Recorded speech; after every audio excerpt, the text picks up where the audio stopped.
자, 오늘은 크리스찬 연애 법칙 두 번째 시간입니다. 제가 저번 주에 중요한 얘기를 안 하고, 저번 주가 아니죠. 몇 주 전에 중요한 얘기를 안 하고 맞춰가지고 제가 1년에 딱 한 번 한다고 했는데 그 한 번이 두 번으로 나눠졌다는 얘기를 안 했어요. 그래서 이제 오늘 하면 내년에 할 겁니다. 또 할 수도 있어요. 자, 마태복음 22장 36절부터 39절 말씀을 가지고 함께 말씀을 나누도록 하겠습니다. 지난 시간 잊어버렸을 것 같아서 정리를 한번 해볼까요? 우리 지난 크리스천 연애 법칙 첫 번째 시간에 하나님이 기뻐하시는 만남을 갖기 위해서는 간절한 기도가 필요하다. 그리고 믿음 안에서 확실한 기준이 필요하다. 그리고 환경의 인도하심을 받아야 한다. 환경의 검증을 받아야 한다. 말씀드렸어요. 혹시 못 들었거나 기억이 안 나시는 분들은 청년부 유튜브 채널에 가면 올려놨으니까 다시 한번 들어보시기 바랍니다. 자, 오늘은 지난 시간에 이어서 하나님이 기뻐하실 만한 가장 아름다운 연애를 하기 위해서, 거기서 더 나아가서 나에게 딱 맞는 이 최상의 배우자를 만나기 위해서 가장 중요한 것이 무엇인지 함께 살펴보도록 하겠습니다. 자, 우리가 배우자를 찾을 때 가장 중요한 기준은 역시 신앙의 여부입니다. 하나님을 믿느냐 믿지 않느냐, 이게 가장 중요합니다. 다시 말해서 상대방이 분명한 크리스천이어야 된다는 것입니다. 자, 이 부분에 대해서는 제가 지난 시간에 이미 말씀을 드렸습니다. 자, 그런데 문제는 그럼 크리스천들끼리 만나면, 하나님을 믿는 사람들끼리 만나면 그게 최상의 만남이냐? 어떨 것 같습니까? 가장 중요한 기준이 그 사람이, 상대방이 크리스천이냐, 이게 가장 중요하다고 했는데, 그럼 크리스천들끼리 만나면 그게 최상의 만남이냐 하는 거예요. 여러분, 꼭 그렇지는 않습니다. 믿음이 있는 남녀가 만나서 결혼을 해서 서로 갈등을 겪다가 결국 이혼하는 가정도 있기 때문입니다. 믿음이 있는 사람들끼리 만나면 첫 단추는 잘 끼운 것은 맞지만 그렇다고 해서 최상의 만남이라고 할 수는 없는 것입니다. 그래서 우리는 이 상대방의 교회 출석 여부뿐만 아니라 그 다음까지도 잘 살펴보고 신중하게 만남을 결정하는 그런 신중한 안목이 필요합니다. 자, 우리 여기 많은 청년들이 앉아 있는데, 우리 많은 청년들에게 이 배우자감을 고르는 가장 중요한 기준이 뭐냐 이렇게 물어보면 열의 9은 대부분 신앙이라고 대답합니다. 아마 틀림없이 제가 마이크를 대면서 누군가를 만날 때, 믿음의 교제를 할 때 가장 중요한 상대방의 기준이 뭐냐고 하면 열의 9명은 대부분 다 신앙이라고 대답을 할 거예요. 여러분, 좋습니다. 그런데 문제는, 그럼 그 사람의 신앙을 가늠할 때, 그 결정적인 기준이 뭐냐고 물어보면 대답을 못 한다는 겁니다. 여러분은 지금 마음에 끌리는 그 이성이, 그 상대방이 정말 신앙이 좋은 사람인지 아닌지 무엇을 보고 판단하고 계십니까? 어떤 자매가 그래요. 목사님, 제가 요즘 좋아하는 어떤 형제가 생겼는데 그 형제가 어떤 선교단체 간사예요. 저한테 이 말을 한 이 자매의 저의가 뭐죠? 이 자매 말은 그런 거예요. 쉬운 말로 풀면 선교단체 간사님이니까 믿음이 확실한 사람이라는 겁니다. 여러분, 그런데 이것을 아셔야 합니다. 선교단체 간사 출신이면 믿음이 좋을 확률이 물론 좀 더 높을 수는 있습니다.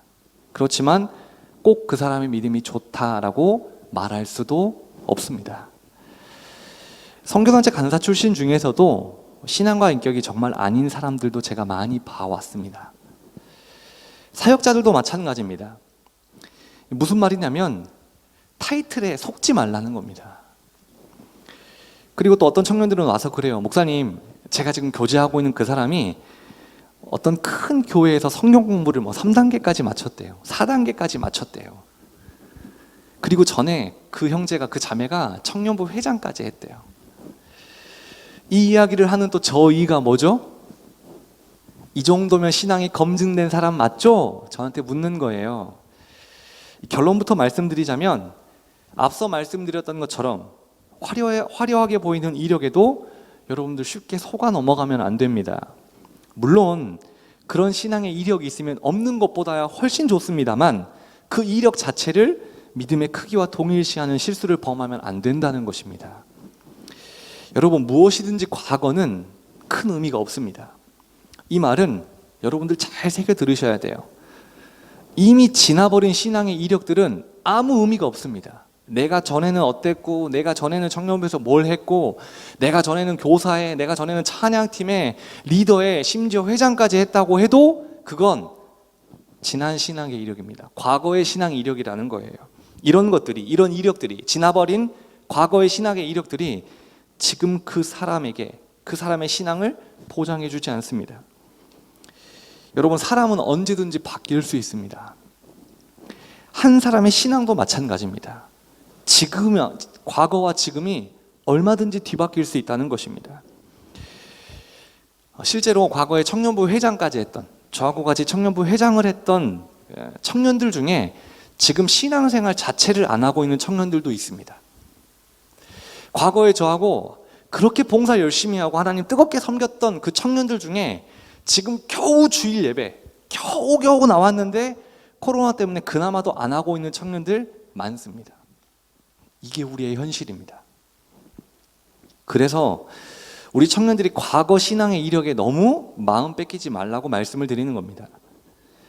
또 어떤 형제는 와서 그래요. 목사님, 그 자매 집안 식구들이 전부 교회 중직자입니다. 뭐 오빠는 목사님이고 아빠는 장로님이고 뭐 엄마는 권사님이에요. 물론 가족들이 안 믿는 경우보다야 훨씬 좋습니다만, 그것보다 훨씬 중요한 게 내가 만나고자 하는 그 자매, 그 형제 본인의 신앙 아닙니까? 그 자매, 그 형제의 가족들이 아무리 신앙생활 열심히 하면 뭐예요? 그 자매의 신앙이 검증되지 않았는데, 가족들의 신앙이 그 사람의 신앙을 보장해주지 않는다는 것도 여러분들이 잘 알고 계셔야 합니다. 자, 그 자매와 만나서, 그 신앙이 좋은 가족들과 함께 사는 자매와 그 형제와 만나서 결혼을 했어요. 내가 결혼해서 살 사람은 그 사람의 가족들이 아니잖아요. 당사자 아닙니까? 가족들의 신앙도 역시 참고해야 하지만 진짜 중요한 건 당사자, 상대방의 신앙이라는 것입니다. 자, 그렇다면 우리들이 한 사람의 그 참된 신앙을 가늠할 수 있는 정확한 기준이 무엇일까? 오늘 본문 말씀 속에서 예수님의 말씀 안에서 그 답을 찾아보기를 원합니다. 예수님은 그 사람의 신앙이 건강한가, 바른가, 깊은가, 성숙된가, 이것을 가늠하는 기준 중에 하나로 무엇을 말씀하셨냐? 다름 아닌 관계를 말씀하셨습니다. 오늘 말씀을 다시 한번 볼까요? 말씀 한번 다시 띄워주실 수 있나요? 36절부터. 앞에 화면에 36절부터 오늘 본문 말씀을 다시 한번 띄워주세요. 자, 36절부터 우리 청년들이 앞에 화면을 읽고 크게 읽어봅니다. 시작. 37절. 예수께서 이르시되 내 마음을 다하고 목숨을 다하고 뜻을 다하여 주 너의 하나님을 사랑하라 하셨으니. 38절. 이것이 크고 첫째 되는 계명이요. 39절. 둘째로 그와 같으니 내 이웃을 내 자신같이 사랑하라 하셨으니. 아멘. 예수님이 뭐라 말씀하시느냐? 하나님과의 관계를 보고, 그게 첫 번째고, 두 번째는 주변 사람들과의 관계를 보라, 이렇게 말씀하셨습니다. 이걸 정리하고 요약하면 하나님은 관계를 보라고 말씀하셨어요.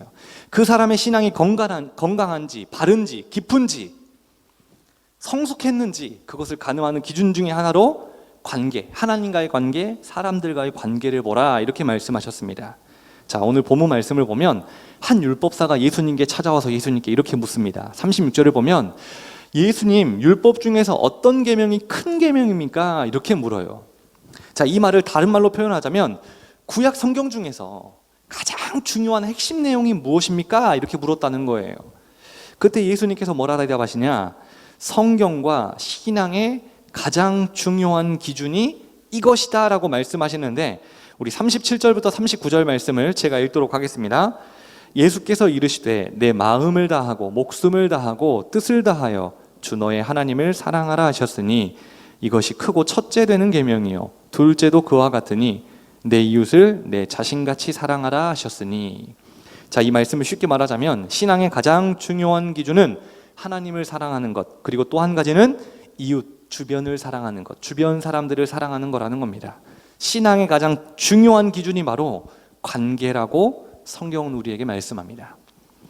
자, 그래서 우리 청년들이 믿음 안에서 아름다운 연애, 그리고 결혼을 위해서는 교제하려고 하는 그 형제가, 그 자매가 하나님과 어떤 관계를 맺고 있으며 또 주변 사람들과 어떤 관계를 맺고 있는지를 점검해 봐야 합니다.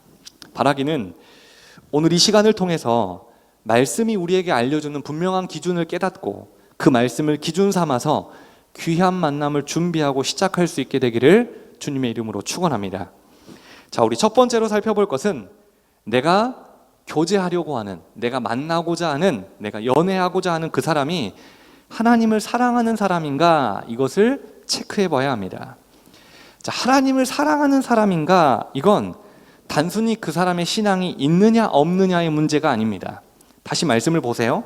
하나님을 사랑하는 것이 무엇인지 예수님께서 분명히 말씀하십니다. 37절, 예수께서 이르시되 내 마음을 다하고 목숨을 다하고 뜻을 다하여 주 너의 하나님을 사랑하라 하셨으니.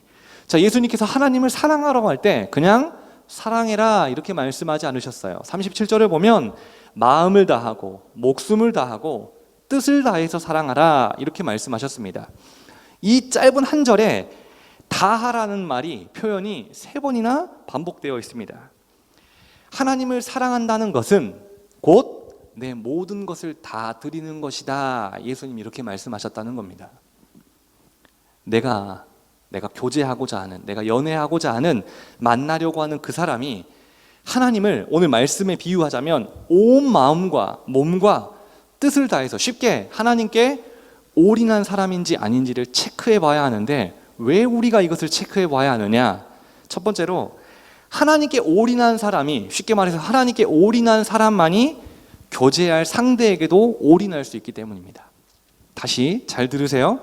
하나님께 모든 것을 다 드릴 줄 아는 사람이 내 상대방, 내 곁에 있는 그에게도 모든 것을 다 할 수 있기 때문입니다. 여러분, 이게 되게 중요합니다. 하나님께 자신의 시간도 다 드려본 자, 물질도 아낌없이 드리고 자신의 에너지와 마음을 다 드려본 사람만이 교제할 때에도 상대방을 위해서 온 힘을 쏟을 수 있습니다. 당연한 겁니다. 그래서 여러분, 청년 사역을 하다 보면, 청년 사역을 오래 하다 보면 제 눈에 하나씩 보이는 것들이 있습니다. 그게 뭐냐 하면 청년들, 특히 청년들 중에서도 형제들의 지금이 아니라 앞의 모습이 대강 그려집니다. 뭐가 그려지냐면, 저 형제는 교제하게 되면, 하나님 안에서, 믿음 안에서 교제를 시작하게 되면 정말 자매에게 잘하겠다. 이게 얼추 보여요. 제가 목사이기 때문에 뭐 특별한 능력이 있어서 그런 거 전혀 아닙니다. 제가 목사이다 보니, 청년 사역을 하다 보니 제 눈엔 보이는 거예요. 저 청년이 하나님을 얼마나 사랑하는지. 하나님을 사랑한다는 것은 자신의 모든 것을 기꺼이 기쁜 마음으로, 즐거운 마음으로 드리고 있는지를 제가 곁에서 보고 있기 때문에 지금은 없지만 나중에 누군가를 만나게 되면 참 그 자매한테 잘하겠다, 상대방한테 참 잘하겠다, 이게 보인다는 거예요. 별것 아닌 것 같지만 여러분, 이게 되게 별겁니다. 이게 되게 중요한 거예요. 형제들만 그러냐? 그렇지 않습니다. 자매들도 똑같아요. 마찬가지입니다. 하나님 앞에서의 그 자매의 모습이 상대 형제 앞에서의 그 자매의 모습입니다. 틀림없어요. 이건 제가 경험해보고 살아보니 딱 맞습니다.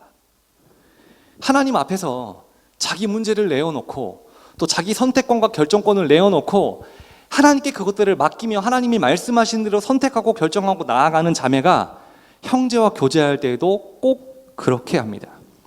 상대방 앞에서도 솔직해진다는 거예요. 여러분, 그게 당연하죠. 하나님의 일을 할 때 기쁨으로 하고 즐거움으로 하면 그 사람이 나와 교제할 때에도 나를 기쁘게 하고 나를 즐겁게 해주는 겁니다. 자, 그럼 반대로 예배의 자리에 나오기는 하는데 되게 무기력해요. 이상하게 예배당만 나오면 무슨 약을 먹은 것도 아닌데 되게 무기력해. 아무 의욕이 없습니다. 어떻게 해서든 빠질 수 있는 핑계거리를 막 찾아요. 그런데 내 앞에서는 열정적이고 적극적이다. 둘 중 하나는 뭘까요? 가짜일 가능성이 높다는 겁니다. 내 앞에서의 모습이 가짜든 하나님 앞에서의 모습이 가짜든, 여러분, 어느 쪽이 가짜든 둘 다 심각한 문제 아닙니까? 그래서 우리가 만나고자 하는 이성이 하나님을 진짜 사랑하는 사람인지를 점검해 보자는 겁니다. 이 부분은 뒤에 좀 더 자세하게 말씀을 드리겠습니다. 두 번째로, 여러분, 하나님을 뜨겁게 사랑하는 사람은 보여지는 것에 목숨을 걸지 않습니다. 무슨 말이냐면 외모를 포함한 조건들을 별로 따지지 않는다는 거예요. 하나님을 진짜 사랑하는 사람들의 특징입니다. 청년들과 이렇게 대화를 하다 보면, 그리고 또 청년들끼리 이렇게 대화하고 있는 걸 옆에서 가만히 듣고 있노라 하면 일부러 들으려고 하는 건 아닌데 들리는 걸 어떻게 해요? 그렇잖아요. 저하고 대화할 때도 마찬가지입니다. 제가 청년들 신방을 참 많이 찾아다녀요. 찾아가서 1대1로 뭐 밥도 먹고 또 차도 마시고, 때로는 제 아내하고 같이 가기도 하고 리더하고 같이 가기도 하고, 청년들이랑 개인적인 신방을 많이 하려고 애를 쓰는 편인데, 그리고 또 청년 공동체에서 이렇게 자기들끼리 이렇게, 셀라가 그렇다는 거 예를 들 거예요. 자, 셀라가 연습을 하다가 연습 소리가 안 나요. 가만히 듣고 있으면 자기들끼리 무슨 얘기를 하는데 들으려고 한 건 아닌데 들려요. 그럼 참 재밌는 걸 발견하게 됩니다. 청년들의 모든 대화가 두 가지로 압축이 되는 거예요. 어떤 걸로 시작을 했던 끝은 두 가지예요. 그 중에서도 압도적으로 많은 게 바로 이성에 대한 겁니다. 희한하죠? 또 한 가지가 취업, 비전이에요. 직업이에요. 무슨 영화를 보고 왔다고 해서 한참 이야기를 하더니 마지막에는 자매 이야기를 해요. 자매들은 처음 시작은 이렇게 갔다 끝이 거기로 가서 그렇지, 형제들은 가관이에요. 밑도 끝도 없이 시작부터 자매, 중간도 자매, 끝도 자매. 웃는 사람 다 공감하는 거예요. 저도 그랬었습니다. 아무튼 그 대화 속에서 제가 이렇게 듣고 있노라 하면 조금 아쉬울 때가 있어요. 뭐가 아쉽냐면 우리 청년들이 생각보다 너무 많은 조건들을 따진다는 겁니다. 계산기를 너무 두드린다는 거예요. 분명히 신앙 하나만 제대로 되었으면 만날 준비가 되어 있다고 해놓고서는 막상 신앙이 제대로 준비된 사람을 만나라고 하면 망설입니다. 미래가 보장된 직업이 아니라는 이유로, 외모가 내가 원하는 외모가 아니라는 이유로, 상대방이 가지고 있는 이런저런 조건들이 내 마음에 다 차지 않는다는 이유로, 그래서 그 신앙이 제대로 준비된 사람 앞에서 망설이는 거예요. 자, 그렇다면 하나님께서는 이 부분에 대해서 어떻게 말씀을 하셨을까? 자, 사무엘상 16장 7절 말씀 한번 읽어볼까요? 사무엘상 16장 7절 말씀 앞에 화면을 보고 읽겠습니다. 시작. 내가 보는 것은 사람과 같지 아니하니 사람은 외모를 보거니와 나 여호와는 중심을 보느니라 하시더라. 아멘. 여러분, 하나님도 우리 외모를, 우리 조건을 보지 않으시겠대요. 그러니까 우리 지금 이 자리에 있는 겁니다. 만약 하나님께서 뭐 하나라도 우리의 외적인 것, 조건을 하나라도 따지셨다면 저를 포함한 우리 모든 사람들 여기 있을 수 없습니다. 구원받을 수 없어요. 하나님이 우리의 조건들, 외모, 외향적인 드러나는 것들 따지지 않으셨기 때문에 우리 지금 이 자리에 있는 겁니다. 목사라고 저라고 다를 것 같습니까? 하나님 앞에서 똑같은 죄인입니다. 만약 하나님이 우리의 조건을 보고 우리를 구원하시기로 작정하셨다면 우리 중에 한 사람도, 우리 중에 뿐만 아니에요, 이 땅의 모든 사람들 다 구원받을 사람 하나도 없습니다. 그런데 감사한 것은 하나님이 우리의 중심을 보셨기 때문에 우리가 구원의 은혜를 누리고 지금 이 자리에 앉아 있는 겁니다. 하나님께서도 우리의 조건, 외모를 보지 않고 우리의 중심, 그러니까 우리가 얼마나 뜨겁게 하나님을 사랑하는지 그것만 보신다고 했는데 정작 우리는 너무 많은 조건을 따집니다. 믿음이 전부가 아니라 믿음도 좋으면서 좋은 직장도 있어야 돼요. 믿음도 좋으면서 높은 연봉이 있어야 돼요. 믿음도 좋으면서 훌륭한 조건을 가지고 있는 사람들을 찾습니다. 1년 내내 그렇지만 결혼 기념일이 다가오면 저는 하나님께서 저를 얼마나 사랑하셨는지, 내가 그 하나님께 얼마나 큰 은혜를 받았는지를 다시 생각하게 됩니다. 제가 전제를 깔았어요. 매일매일 그렇지만 1년 중에 유독 그날은 더 그렇다고. 쓱 지나가면 이제 끝나고 이제 그래요. 그래서 제가 몇 차례 이야기를 한 것 같은데, 제가 결혼할 당시에 제가 결혼할 수 있는 상황이나 환경이나 조건이 안 됐었습니다. 조건으로 따지면 최악의 남자였어요. 왜냐하면 제 아내와 교제할 당시 제가 지낼 곳이 없어서, 집이 없어서 그때 찜질방에서 살고 있을 때입니다. 거의 한 6개월을 그렇게 살았어요. 그러니까 아내와 교제한 지, 그러니까 제가 집이 없이 산 지 그렇게 오래됐는데, 이렇게 지내다가 밤 되면 저는 찜질방으로 이제 들어가는 거예요. 거기서 다 주무실 때 몰래 빨래도 하고 매트 밑에서 말리고 이런 삶을 살았다는 거예요. 자매들 생각해봐요. 그런 남자 만나고 싶어요? 누가 그런 남자 만나고 싶어 해요? 근데 어찌어찌 1년을 교제했어요. 기도하면서. 그러던 어느 날 지금의 장모님, 그 당시에 여자친구의 어머님이 아내를 통해서, 당시 여자친구인 제 아내를 통해서 저를 호출하신 거예요. 좀 보고 싶다고. 제가 장모님께 가면서 무슨 생각을 할게요? 우리 형제들, 저의 입장이 되어서 여러분들의 여자친구 어머님이 불렀어요. 한 1년쯤 됐는데 무슨 생각을 하면서 갈 것 같아요? 밥 사주시려나 보다? 용돈 주시려나 보다? 무슨 생각할까요? 아, 이제 그만 뭐 하라고? 아, 그만 만나라고, 헤어지라고. 저하고 제 아내가 저번 시간에도 말씀드렸던 것처럼 우리가 환경의 검증을 놓고도 기도했습니다. 그게 1년 정도였어요. 그러니까 딱 하나님의 사인이 올 때가 된 거예요. 그래서 저는 이제 그만 헤어지라는가 보다, 이게 하나님의 뜻인가 보다, 그렇게 마음을 먹고 이게 장모님께 갔습니다. 제가 그렇게 생각할 수밖에 없었던 이유가 제 조건 때문에 그랬습니다. 저 역시 저의 조건을 봤기 때문이에요. 내가 나를 봐도 답이 없는 거예요. 그리고 제 상황을 제가 이미 다 솔직하게 제 아내를 통해서 다 오픈했습니다. 지금 우리 집의 상황과 내 형편과 내가 지금 어떤 삶을 살고 있는지를 처음부터 다 오픈했어요. 그래서 다 알고 있었기 때문에 이제 그만 헤어지라고 부르시나 보다 생각하고 마음에 각오를 하고 찾아뵀습니다. 여러분, 그렇겠잖아요. 제 조건만 놓고 딱 보면 헤어지는 게 전혀 이상할 게 없습니다. 제가 얼마나 떨면서 그 자리에 나갔겠어요. 마음에 각오는 했는데 그건 제 마음이지 저도 사람인지라 얼마나 떨면서 제가 나갔겠습니까? 근데 그렇게 떨면서 나가서 자연스럽게 무릎을 꿇게 되더라고요. 이렇게 뭘 잘못한 것도 아닌데 무릎을 이렇게 꿇게 되더라고요. 그랬더니 지금의 장모님이, 그 당시에 여자친구 어머니께서 내 딸하고 결혼했으면 좋겠다고, 한 두어 달 뒤에 결혼했으면 좋겠다고 하시는 거예요. 제가 그 얘기를 듣고 처음에는 잘못 들었나 싶어 있다가 다시 한번 그 얘기를 하시길래 제가 그 자리에서 부끄럽지만 정말 많이 울었습니다. 진짜 가진 게 없잖아요. 내가 봐도 손에 쥐고 있는 게 아무것도 없는데, 그러니까 뭐 디폴트 값도 아닌 거예요. 이건 뭐 진짜 가진 게 없는데 저는 그렇게 제 아내와 결혼을 했습니다. 제가 지금 제 결혼의 스토리를 자랑하려고 이렇게 말씀드리는 게 절대 아니에요. 만약에 제 아내도 장모님도 장인어른도 당시 김상윤 전도사의 외적인 것들, 조건들을 따졌다면 절대 딸 못 줍니다. 제가 딸 낳아보니까 그래요. 제 딸이 나중에 연애 안 합치고 남자를 데려왔는데 찜질방에서 산대.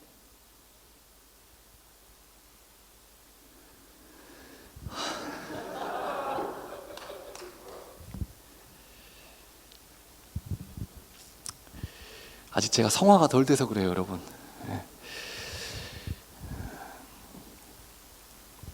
그래서 제가 결혼을 하고서도 늘 그게 궁금했어요. 궁금한데 못 물어보겠는 그런 거 있잖아요.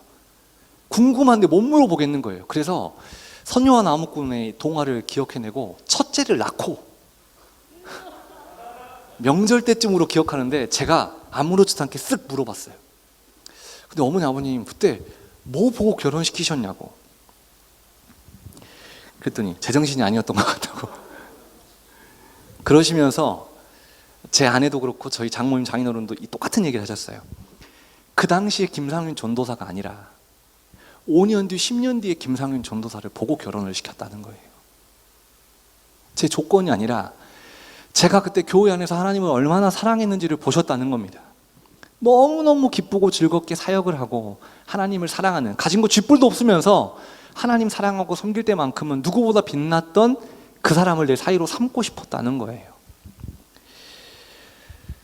조건 보지 않고 그 믿음 하나 보고 저에게 자기 인생을 던질 수 있었던 이유는 제가 잘나서가 아니라 제 아내가 하나님을, 또 우리 장모님 장인어른이 하나님을 참 뜨겁게 사랑하시는 분이었기 때문임을 제가 잘 알고 있습니다. 하나님께 올인하는 사람은 조건 따지지 않습니다. 아니, 보이지 않아요.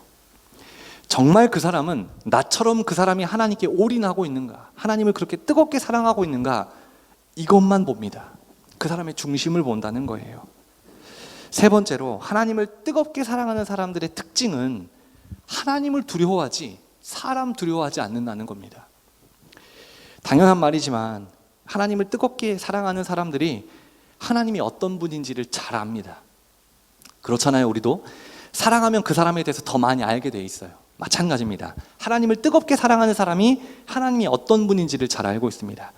하나님을 잘 아는 사람들은 하나님께는 큰 사랑과 동시에 공의가 있다는 것도 알고 있습니다. 죄를 미워하시는 공의의 하나님이시라는 것을 잘 알고 있다는 거예요.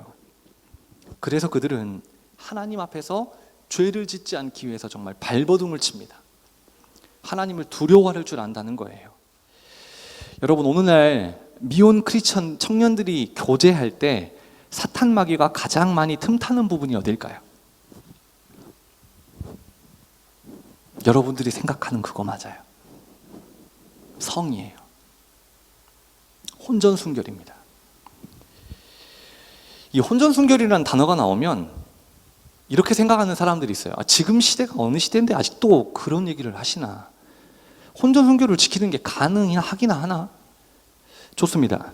그렇죠. 제가 여러분들께 그런 생각을 하고 있는 여러분들께 묻고 싶습니다. 우리가 언제부터 유행을 따라 살았습니까?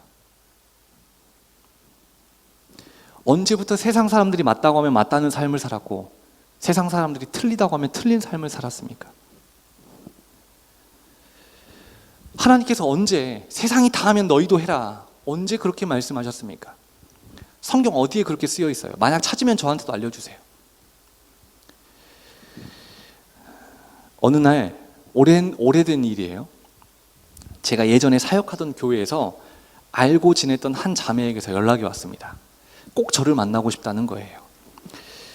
지금 내가 그 교회에서 사역을 하고 있는 것도 아닌데 이미 사임을 했어요. 다른 교회에서 사역을 하고 있는데 꼭 저를 만나고 싶다고, 알겠다고. 그래서 아내와 함께 나가겠다고 했더니 저희 집으로 와도 되겠냐고 하는 거예요. 벌써 범상치 않죠. 벌써 범상치 않아요. 그래서 그러라고 했어요. 다음 날인가 바로 찾아왔습니다. 근데 그 자매가 저희 집에 들어오자마자 제 아내와 제가 앉아있는데 그 앞에서 통곡을 하기 시작하는 거예요. 한참을 울고 자기 이야기를 시작하는데 그 자매의 말의 요지는, 요약하면 이런 겁니다. 신앙이 아주 좋은 형제랑 교제를 시작했다는 거예요. 오케이, 좋아요. 소위 말해서 교제할 조건을 갖췄다 생각해서 교제를 시작했다는 거예요. 그런데 이 교제하는 시간이 길어지니까 스킨십의 농도가 점점 진해졌고 결국 넘지 말아야 되는 선을 넘었다는 겁니다. 그런데 그 이후에 이 자매는 엄청난 죄책감에 시달리면서도 형제의 요구를 거절하지 못했대요. 그런데 결국 그 형제에게 버림받았다는 게 이 자매가 우리에게 한 이야기의 요지입니다. 그런데 이 이야기를 지금 신앙생활하고 있는 그 교회에서는 죽었다 깨어나도 못할 것 같고 누군가에게는 해야 할 것 같고 저한테 찾아온 거예요. 당시 그 자매의 상태는 정말 처참했습니다. 제 기억으로 그 자매는 정말 헌신된 삶을 살았던, 하나님을 뜨겁게 사랑했던 사람이에요. 그런데 저희 집에 와서 그 이야기를 털어놓을 때의 모습은 몸도 마음도 신앙도 이미 다 무너져 버려 있는 상태였습니다. 하나님을 믿는 사람이라고는 볼 수 없는 상태였다는 거예요. 여러분, 이 모습을 하나님이 기뻐하셨을까요? 만약 우리가 그 자매의 입장이라면 하나님은 그런 우리를 보고, 우리 청년들을 보고 기뻐하시겠습니까? 그래서 우리는 늘 긴장해야 합니다. 늘 조심해야 합니다. 여러분, 교제할 때 둘만 있는 장소 자꾸 찾아다니지 마세요. 거기서부터 죄가 시작이 되는 겁니다. 가지 말아야 할 곳을 가면 죄 짓게 됩니다. 특히 자취하는 청년들, 라면 먹고 갈래? 입을 막아버리세요. 내 집에서 먹겠다고, 사주기만 하라고. 여러분, 다윗 왕을 보세요. 부하들은 지금 다 목숨 걸고 전쟁터에 다 나갔어요. 그럼 왕이 어디 있어야 합니까? 전쟁터에 있어야죠. 자기 부하들 다 전쟁터 내몰고 깨나마 일어나가지고 한가롭게 왕궁 옥상 산책하다가 괜히 목욕하고 있는 밧세바를 보게 되고 간음죄와 살인죄를 저지르게 되는 거예요. 있어야 할 곳에 있지 않으면, 잊지 말아야 할 곳에 있으면 죄 짓는 겁니다. 사탄마귀가 가만두지 않아요. 그래서 교제할 때 제가 청년들에게 꼭 그 얘기를 합니다. 교제하는 거 좋은데 둘만 있는 장소 자꾸 찾아다니지 말아라. 환한 데서 해라. 밝은 곳에서, 사람들 많은 데서 해라. 그거 데이트하는 거 어렵지 않느냐고. 이게 지혜입니다. 하나님은 우리 몸의 거룩함, 육신의 거룩함, 즉 우리 청년들에게 이야기하자면 그 혼전 순결에 대해서 분명하게 말씀하십니다. 히브리서 13장 4절 말씀 띄워주세요. 자, 우리 청년들이 함께 읽어보도록 하겠습니다. 시작. 모든 사람은 결혼을 귀히 여기고 침소를 더럽히지 않게 하라. 음행하는 자들과 간음하는 자들을 하나님이 심판하시리라. 여기서 말하고 있는 음행은 결혼 관계 외의 모든 성적 관계를 말합니다. 결혼하기 전 성관계 음행이라는 거예요. 즉 죄라는 겁니다. 만약 이미 죄를 지었다면 철저하게 그 죄에 대해서 회개해야 합니다. 여러분, 우리가 또 혼전 순결을 지켜야 하는 이유는 성은 생명으로 연결되는 다리입니다. 그 생명의 주관자는 하나님이세요. 성경에서 말하는 합법적인 부부 관계가 아닌 그 외의 모든 관계는 생명보다 쾌락에 앞서 있는 관계입니다. 생육하고 번성하는 것이 하나님의 뜻인데 결혼 전의 모든 관계는 하나님보다 쾌락에 앞서 있는 것이기 때문에 분명한 죄라는 것을 우리 청년들이 마음에 꼭 새기고 있어야 합니다. 이런 유혹을 참 멋지게 이겨낸 성경의 인물이 있습니다. 그가 바로 구약에 나오는 요셉입니다. 요셉이 진짜 잘생겼나 봐요. 성경에서 잘생겼다는 말 진짜 잘 안 하거든요. 그런데 두 사람에게 그 얘기를 해요. 첫 번째가 바로 구약에 나오는 요셉과 또 한 명 누굴까요? 다윗이에요. 요셉과 다윗의 용모에 대해서 굉장히 큰 점수를 줍니다. 무슨 말이냐면 요셉도 다윗도 기가 막히게 잘생겼다는 거예요. 창세기 39장을 보면 요셉이 이 보디발 장군 아내의 유혹을 받는 장면이 나옵니다. 보디발 장군의 아내가 자꾸 이 요셉을 꼬시는 거예요. 막 눈을 이상하게 뜨고 잠깐 이리 와보라고 막. 보디발 장군 막 출장 갈 때마다 막 자꾸 이리 와서 막 어깨가 결리니 뭐 크림을 발라달라니 뭐 말도 안 되는 막 눈 이상하게 떠가지고 자꾸 불러요. 그때 요셉의 행동이 참 멋있습니다. 보디발 장군의 아내가 요셉의 옷을 잡으니까 요셉이 그 겉옷을 그대로 벗어버리고 도망가 버려요. 그때 요셉의 고백입니다. 창세기 39장 9절. 내가 어찌 큰 악을 행하여 하나님께 죄를 지으리이까. 여러분, 요셉은 하나님을 두려워할 줄 아는 사람이었어요. 보디발 장군의 아내의 말을 듣지 않았을 때 자기가 감당하게 될 불이익보다 하나님을 훨씬 더 두려워할 줄 아는 사람이었습니다. 자, 이 말을 돌려 말하면 요셉은 그 누구보다 하나님을 뜨겁게 사랑하는 사람이었다는 거예요. 하나님이 싫어하는 죄를 하나님만큼 싫어했다는 거예요. 그래서 죄의 자리에서 벗어나 버립니다. 그래서 결국 죄를 짓지 않게 됩니다. 하나님을 뜨겁게 사랑하는 사람은 이처럼 유혹에 쉽게 흔들리지 않습니다. 말씀과 타협하지 않아요. 그래서 우리는 하나님을 뜨겁게 사랑하는 사람을 만나야 할 줄 믿으실 수 있기를 바랍니다. 자, 하나님께서 내가 거룩하니 너희도 거룩하라 이렇게 말씀하셨습니다. 우리가 이 혼전순결, 즉 육체의 거룩함을 지켜야 하는 이유가 바로 그것을 원하시는 분이, 명령하신 분이 하나님이시기 때문입니다. 또 혹시 이미 혼전순결이 깨져버렸다고 해서 스스로를 정죄하고 죄책감에 빠지지 마세요. 오늘 이 말씀을 통해서 철저하게 회개하고 다시는 그 죄를 짓지 않겠노라고 믿음에 결단하고 하나님께 돌아가면 됩니다. 자, 여러분, 내가 교제하려고 하는 그 사람이 하나님을 정말 사랑하는 사람인지를 먼저 점검해야 한다 말씀드렸습니다. 하나님을 뜨겁게 사랑하는 사람이 나를 뜨겁게 사랑해 줄 줄 안다 말씀드렸어요. 또 그런 사람은 나의 조건이 아니라 하나님을 향한 내 믿음을 본다고 말씀드렸어요. 그리고 하나님을 정말 사랑하는 사람들은 죄를 두려워할 줄 안다고도 말씀을 드렸습니다. 자, 다음으로 살펴볼 것은 우리가 지금까지 내가 교제하고자 하는 그 사람이 하나님과의 관계가 어떠한지를 살펴봤다면, 두 번째는 그럼 그 주변 사람들과의 관계는 어떠한지도 살펴봐야 합니다. 사도행전 6장을 보면 사도들이 교회 역사상 최초로 7명의 집사 직분을 주어서 집사님들을 세우는 장면이 나옵니다. 집사를 세운다는 말은 쉽게 말해서 교회에 충성된 일꾼을 세운다는 거예요. 그런데 이때 그 7명의 집사를 세울 때 기준이 뭔지 사도행전 6장 3절 말씀에 기록되어 있습니다. 사도행전 6장 3절. 형제들아, 너희 가운데서 성령과 지혜가 충만하여 칭찬받는 사람 7을 택하라. 우리가 이 일을 그들에게 맡기고. 자, 여러분, 이게 무슨 말이냐? 집사를 세우는 기준과 조건이 엄밀하게 말하면 딱 한 가지라는 겁니다. 주변 사람들로부터 뭐 하는 사람? 칭찬받는 사람. 주변 사람들과의 관계가 좋은 사람이라는 거예요. 여러분, 주위 사람들에게 칭찬받는 사람이라는 건 관계가 좋다는 겁니다. 그렇죠? 지금 주위에 있는 사람들과 주변에 있는 사람들과 두루두루 원만하게 좋은 관계를 맺고 살아가는 사람. 앞서 제가 신앙의 가장 중요한 기준이 뭐라고 했죠? 관계라고 말씀을 드렸잖아요. 오늘 본문 말씀도 그걸 이야기하고 있는 겁니다. 예수님께서도 하나님을 사랑하는 것 그리고 이웃 사랑하는 것 두 가지를 말씀하십니다. 그게 바로 성경의 핵심이라 말씀하시는데 그게 바로 관계라 말씀드렸어요. 우리는 신앙의 핵심을 지식이라고 오해할 때가 참 많습니다.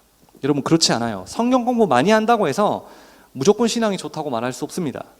내가 만나고자 하는 사람의 신앙은 무엇을 보면 정확하게 알 수 있느냐? 그 사람의 관계성을 보면 정확하게 알 수 있습니다.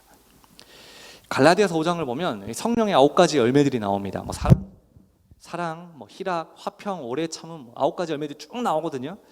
그 9가지 성령의 열매들의 공통적인 특징이 하나 있는데 뭔 줄 아십니까? 이 성령의 9가지 열매가 있어야 좋은 관계들을 맺어갈 수 있다는 겁니다. 다시 말해서 성령의 사람일수록, 성령의 열매를 많이 가지고 있는 사람일수록, 신앙이 좋은 사람일수록 이 9가지 열매를 가지고 주변 사람들과 좋은 관계를 맺으며 그들에게 칭찬을 들으며 살아가더라, 그 말입니다. 여러분, 세상에서 제일 어려운 게 뭘까요? 제일 어려운 거, 세상에서 제일 어려운 거 뭘까요? 누구 만나는 거? 관계입니다. 관계가 진짜 어려워요. 우리 직장인들, 우리 직장에 다니는 청년들은 제 말에 1000% 공감할 겁니다. 매일 사직서 가지고 다니잖아요. 내가 오늘도 눈만 뜨면 내가 가면 던져버릴 거야. 나는 이제 자유야. 그걸 매일매일 꿈꾸며 그것을 외치며 일어나요. 그리고 그 상황이 될 때마다 만지작 거리기는 합니다. 그런데 그 사직서를 만지작 거리게 하는 게 여러분들의 일의 업무입니까? 일이 어려워서, 일이 힘들어서 그걸 자꾸 만지작 거리는 거예요? 아니에요. 누구 때문에 그래요? 맞아, 그 사람, 그 인간, 욕한 거 아니에요? 그 사람, 그 인간 때문에 자꾸 사직서 만지작 거리잖아요. 여러분, 일이 힘들면 하면 돼요. 많아요? 하면 돼. 그게 나를 그만두게 만들지는 않아. 사직서를 던지고 나온 사람들에게 인터뷰해보면 대부분 뭐라고 하냐? 나 그 사람 때문에 그만뒀잖아. 나 그 인간 때문에 그만뒀잖아. 그 상사 때문에 그만뒀잖아. 하여간 이 땅의 모든 직장의 상사들은 다 나쁜 사람들이야. 청년들의 말을 들어보면 그래.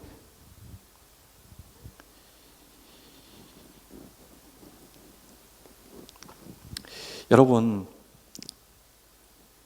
나를 진짜 힘들게 하는 것도 사람이에요. 사람과의 관계인데, 그럼 나를 정말 행복하게 만드는 것도 뭘까요? 참 아이러니한 거예요. 그것도 사람들과의 관계입니다. 나를 사랑해주고 나를 아껴주고 좋아하는 사람들과 함께 있으면 정말 행복해집니다. 너무 좋아요. 특별한 걸 안 해도 그 사람들과 함께 있는 것만으로도 좋습니다. 무슨 말이냐면, 나를 행복하게 만드는 것도 나를 불행하게 만드는 것도 역시 사람들과의 관계라는 겁니다. 그래서 청년들이 교제하기 전에, 혹은 교제하는 도중이라도 내가 교제할 그 사람이 주변 사람들과 어떤 관계를 맺고 있는지를 점검하라, 이렇게 말씀드리는 겁니다. 진짜 중요한 건 관계인데 그런 거 전혀 신경 안 쓰고 잘생기면 돼, 예쁘면 돼, 많이 가지고 있으면 돼, 이런 것만 찾고 있으니 안 되는 겁니다. 여러분, 아무리 잘생기고 이뻐봐야 외모가 주는 호감, 조건이 주는 호감은 얼마 안 갑니다. 제 아내도 보니까 결혼 초창기에는 그렇게 저를 볼 때마다 감사하더니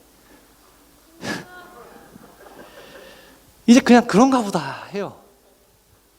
잘생긴 건 아무 소용없다 이거예요. 여러분, 잠깨라고 하는 거예요. 또 진지하게 받지 마세요. 아무튼 교제할 대상이 하나님과 얼마나 관계가 좋은지에 대해 점검하고, 또 주변 사람들과의 관계를 점검하는 것이 왜 중요한지에 대해서 말씀하겠습니다.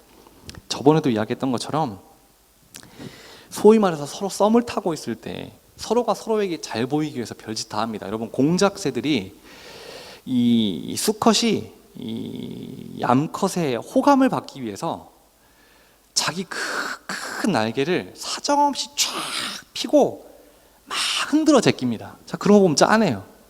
좀 동물들이나 사람들이나 마찬가지다. 참 연애하고 결혼하기 힘들다.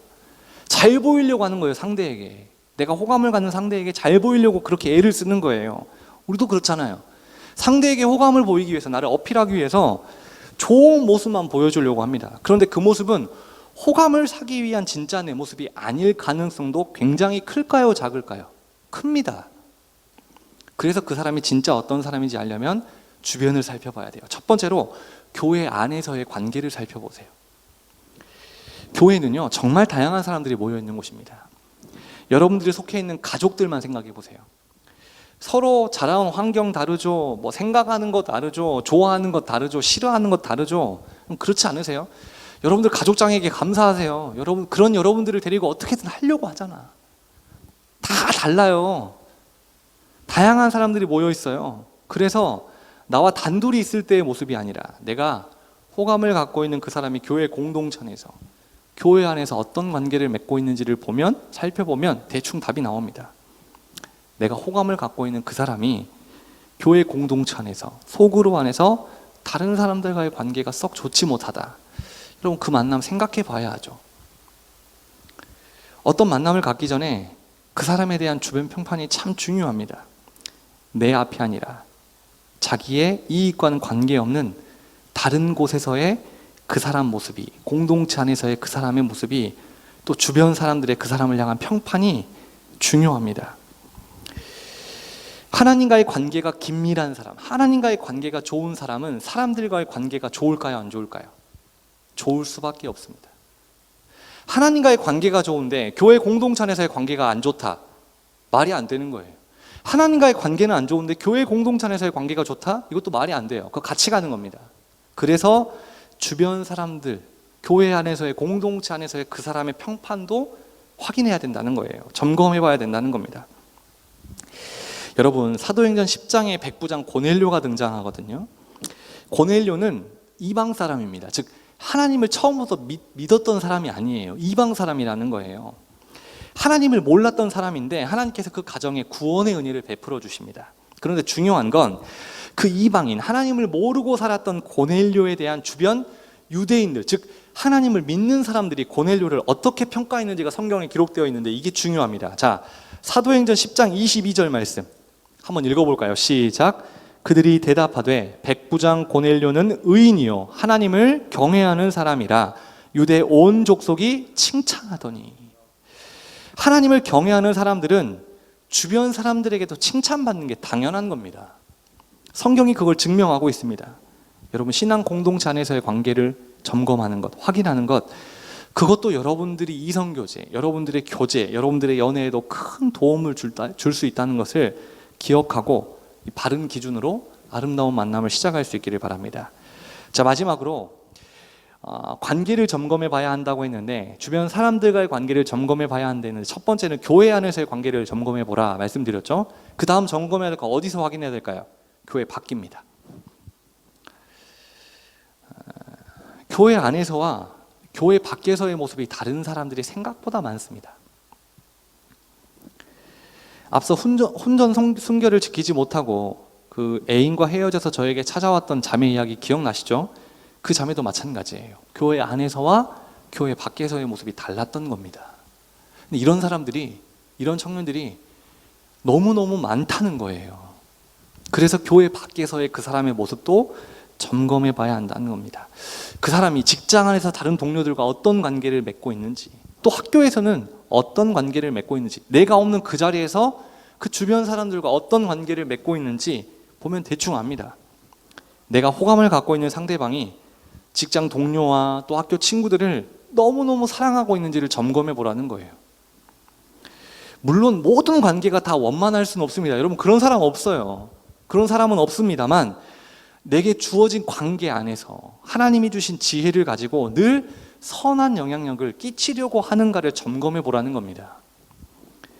하나님의 사람은 있는 그 자리에서 축복의 통로로 쓰임을 받습니다. 그런 모습을 볼 수 있는 안목이 있어야 할 줄 믿으실 수 있기를 바랍니다. 여러분, 하다못해 둘이 식당을 가서도 그냥 그런가 보다 하지 말고 그 사람이 식당에서 일하시는 분들을 어떻게 대하는지를 보세요. 차를 타고 가고도 운전을 하고 가면서도 그 사람이 도로 위에서 아무도 없는 차 안에 나하고 그 사람만 있을 때의 모습이 어떠한지도 봐야 할 거 아닙니까? 어르신들을 대할 때에도 그 사람이 어떠한지를 보세요. 이런 것들을 봐야 합니다. 연봉이 얼마나 높은지, 외모가 어떤지 이런 거 볼 게 아니라 이 사람이 지금 주변에 있는 사람들에게 어떤 영향력을 끼치고 있는지 이것을 점검해 보라는 겁니다. 이런 이유 때문에 교회 밖에서의 모습도 참 중요합니다. 오늘 말씀을 정리하겠습니다. 오늘 말씀의 핵심은 이거예요. 하나님이 기뻐하실 만한 아름다운 연애, 그리고 결혼을 꿈꾼다면 내가 만나려고 하는 그 상대방이 신앙이 얼마나 건강한지를 점검해야 되는데, 그 중요한 기준이 바로 관계라는 겁니다. 그 사람이 하나님과의 관계가 좋은가? 하나님을 진짜 사랑하는 사람인가? 또 한 가지, 주변 사람들과의 관계는 어떤가? 교회 공동체 안에서, 교회 밖에서 그 사람은 주변에 허락된 만남들과 어떤 관계를 맺고 있는가? 칭찬받고 있나? 인정받고 있나? 사랑받고 있나? 이런 거 점검해야 된다는 거예요. 여러분, 저번 시간과 이번 시간에 제가 많은 것들을 이야기한 것 같지만 사실은 아주 간단합니다. 기도하세요.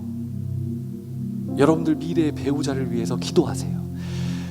삶에 참 어려운 순간들이 찾아옵니다. 해결할 수 없는 문제를 마주합니다. 그때 내 등을 붙잡고 울면서 나를 위해서 기도해 줄 수 있는 그 한 사람, 그 사람을 위해서 5년 10년 투자하는 거 아깝습니까? 기도해야 합니다. 기도하세요. 그리고 믿음 안에서 교제하겠다는 분명한 뜻을 세우세요. 그리고 환경의 인도하심도 검증을 받으세요. 무조건 믿는 사람이니까 교제하자 이게 아니라 그 사람과 하나님과의 관계는 어떠한지, 그 사람과 주변 사람들과의 관계는 어떠한지도 점검하세요. 목사님 너무 재을 게 많아요. 너무 점검할 게 많은데요. 중요합니다. 너무 많다고 해서 뺄 수 없잖아요. 셀라 나오세요. 여러분, 그리고 가장 중요한 것은 여러분들이 오늘 말씀, 저번 시간과 오늘 이 시간을 통해서 나름대로의 기준을 세우고, 그런 사람을 만나면 좋겠다, 하나님께 그런 사람 달라고 기도해야겠다, 구해야겠다, 이것도 중요하지만 내가 그런 사람 되어야 그런 사람 만납니다. 내가 생각하고 그린 사람은 이런 사람인데 나는 전혀 그런 준비가 안 돼 있어. 하나님이 그런 사람 주실 것 같아요? 그렇지 않다는 거예요. 내가 그런 사람 만나고 싶으면, 내가 하나님을 진짜 사랑하는 사람 만나고 싶으면 내가 하나님 사랑해야 합니다. 내가 주변 사람들에게 칭찬받는 사람 만나고 싶으면 내가 주변 사람들에게 그런 평판, 그런 칭찬 들을 줄 알아야 돼요. 바라기는 우리 서연의 모든 청년들이 하나님의 말씀을 기준 삼아서 믿음 안에서 가장 아름다운 연애, 그리고 그 열매로 행복한 믿음의 가정을 이룰 수 있게 되기를 우리 주님의 이름으로 축원합니다. 우리 시간 함께 찬양하고 정말 기도하도록 하겠습니다.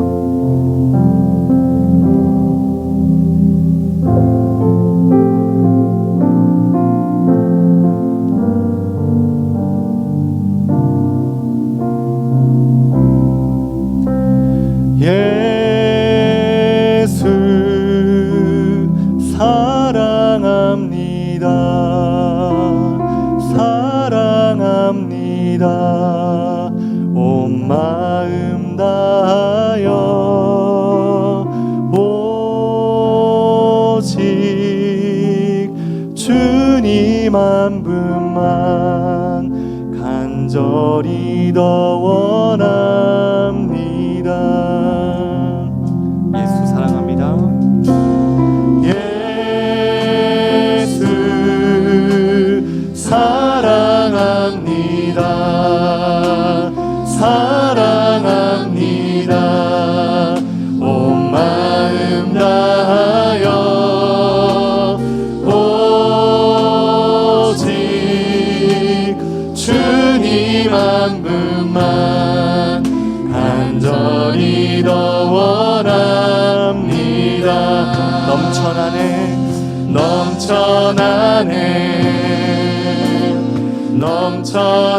넘쳐나네 주를 향한 내 속에 갈망이 주님께로 날 이끌어 주소서. 다시 한번 고백합시다. 예수 사랑합니다. 예수 사랑합니다. 사랑합니다. 온 마음 다하여